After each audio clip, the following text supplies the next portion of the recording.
আমাদের আজকের উৎসব ম্লান হয়ে যাবে।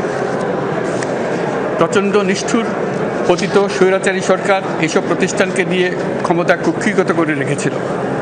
আমরা তার এই প্রচেষ্টা ব্যর্থ করে প্রতিষ্ঠানগুলোর হারানো গৌরব ফিরিয়ে আনব।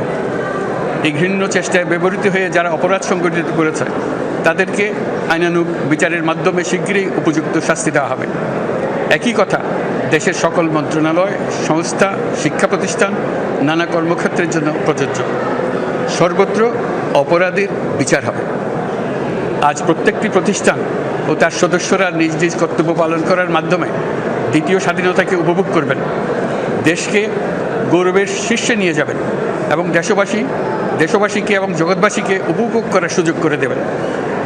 আমি জাতির পক্ষ থেকে প্রত্যেকে নির্ভয়ে আনন্দ চিত্তে নিজ নিজ কর্মস্থলে নিজ নিজ সামর্থ্য নিয়ে এগিয়ে